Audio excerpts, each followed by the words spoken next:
In part, difficult conversations are difficult because they're never simply one conversation. Often there are overlapping conversations, and those conversations, broadly speaking, fall into these three categories: the what happened or surface conversation, the deeper conversation about feelings, and the very deep conversation about identity. So I just quickly sort of talk about these things. The what happened conversation is generally where we want to spend our time when we're having difficult conversations. And this focuses on things like what happened, who's right, what did they mean when they said something. It tends to focus on things like, in quotes, the nature of truth or intentions, or it wants to assign blame, to focus on the facts. The problem is difficult conversations are not about getting the facts right. They are ultimately about conflicting perceptions, conflicting interpretations, and conflicting values. And as such, we also need to engage in the feeling and identity conversation if we're going to work through them. Every difficult conversation asks and answers questions about feelings. We certainly have experienced this when we've had difficult conversations, but we often don't spend time thinking about, what emotions we're having and why we're having them. So in this conversation, it usually starts inside ourselves, but hopefully we can surface it and have it with the other people, but focus on things like, are my feelings valid? I'm feeling angry, but should I be feeling angry? Is this an appropriate emotional response to the situation? Should I deny or acknowledge these feelings? If I do acknowledge them, how will the other person feel about that? And a fairly standard response in difficult conversations to these kinds of questions is to suppress our feelings. The problem is when we suppress them, they leak into the conversation anyway, and they make difficult conversations difficult for exactly that reason. If it was simply about facts and logic, and if we could simply respond to a situation through facts and logic, we really wouldn't be having difficult conversations. At a very deep level, also difficult conversations often also focus on questions of identity, and this is the conversation about how I see myself in the world and where I see myself belonging in the world. And so difficult conversations can often impact our sense of identity, our self-esteem. They can create feelings of anxiety and uncertainty because we feel we might be ostracized from the group, for example. Our in quotes status, our reputation might be affected. And so difficult conversations are difficult precisely because these three conversations in one are happening. And so just to sort of unpack this a little bit, I want to talk about a couple of things and then offer up some simple strategies for moving ahead. So first of all, we often make assumptions about the nature of truth in these conversations. But we need to move away from focusing on what is true, whatever that means. So moving away from the what happened conversation to focusing on understanding and interpreting our own judgments about the situation. So this is a shift away from delivering messages, you did this, no I didn't, yes you did, toward asking questions about exploring how we make sense of this situation. And this necessarily touches on, again, this sense of identity and the conversation about feeling. And this often requires fairly serious personal reflection as we engage in difficult conversations as well. We tend to want to make the conversation about somebody else, and we're really not willing to spend time thinking about how we might have contributed to that situation. It's rare that you would find yourself in a difficult conversation where you didn't share at least some of the responsibility for what's going on. And so we need to be careful about blaming. When we blame, we provoke fear, fear of status, fear of loss of reputation, fear of punishment. But in difficult conversations, punishment is rarely relevant or appropriate. And certainly in the context of Royal Roads and Royal Roads teamwork, well outside the purview of a student team. This is the domain of the instructor, the program head.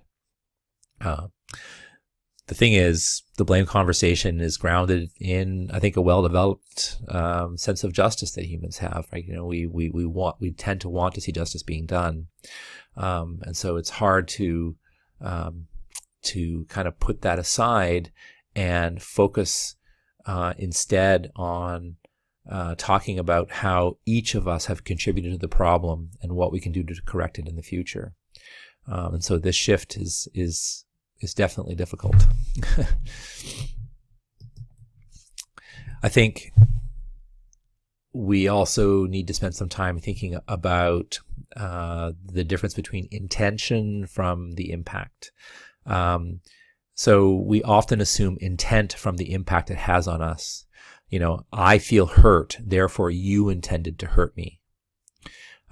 We often make those assumptions because we assume the worst intentions of others, especially when we're feeling a sense of injustice, that we feel that the other person is lazy or selfish or mean.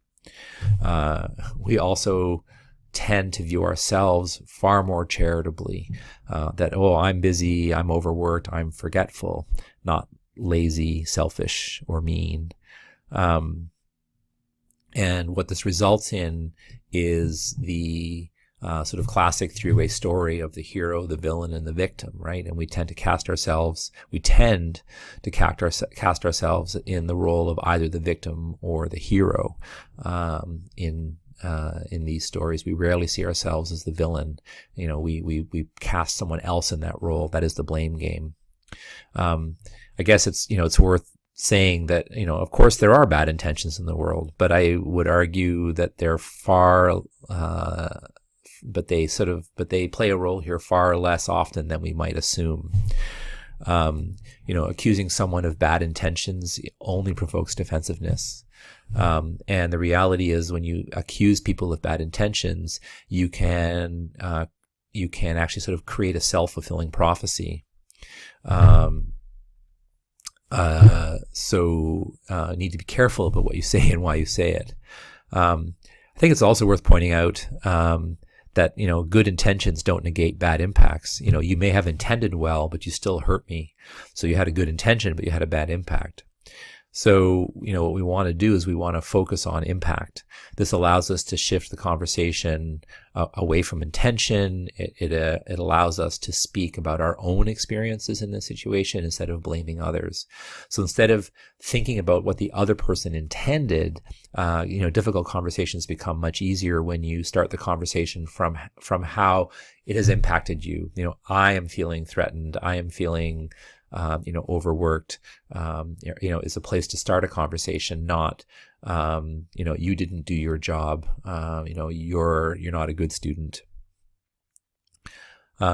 So when you're thinking about this, you may, start in your own head with this sense of intent, but it's most helpful to start these conversations from talking about impacts and the impact that has on everybody, because then it allows us to take ownership of our own emotions, our own experiences inside the situation. It allows us to all talk about what's going on and get out of that vicious cycle of the hero, the villain, and the victim. So there are 3 questions to ask yourself at the beginning of a difficult conversation. What did the other person actually say or do, right? That's the doing conversation. What was the impact of this on me? So focusing on our feelings and maybe our identity. And then, based on this impact, what assumptions am I making about what the other person intended? So it's inevitable to be defensive in this situation, but we really need to work hard to go beyond defensiveness. You can tell your own story. I'm feeling angry. I'm feeling frustrated. You can clarify your own intentions. You can ask questions, ask permission, and listen in these spaces. So instead of saying, you didn't do this, ask questions about, what's going on, how come, I don't understand, can you explain to me, how come the situation happened? Ask permission, can we talk? Don't just simply jump down someone's, throat. And really, if you're going to engage in difficult conversations, we all have to learn how to listen to the other person and hear what they're saying. We need to create space so that we can actually speak truth and learn from each other in these conversations. Difficult, I know, but some advice.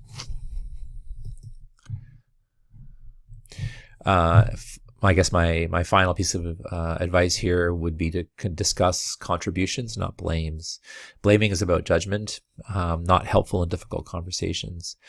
Discussing contribution allows us to focus on what is going on and understanding what is going on, so we can all ask ourselves, what have I done to contribute to this situation, or what did I not do to contribute to this conversation? Often.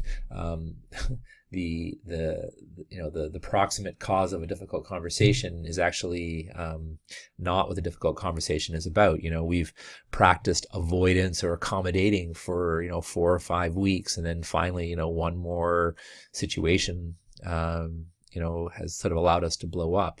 But the fact is, we've been feeling frustrated for weeks, and we haven't actually addressed those emotions because we haven't engaged in healthy conflict management, right? That in fact it is really important to us that a thing happens in a certain way, but we didn't talk about that. We simply, compromised. We didn't actually engage in potentially even competing in that conflict, so that we had those meaningful conversations early on. We can all help ourselves in this situation by focusing on what I would say are the 4 agreements. This is taken from Patrick Lencioni's work. He suggests that we should be impeccable with our words, and when we make a commitment, we should keep it. We should not make assumptions, and so if we have questions or we're experiencing emotions or frustrations, we should actually go and talk to those people. Don't make assumptions. Assumptions sort of lead us to misinterpret people's intentions, right?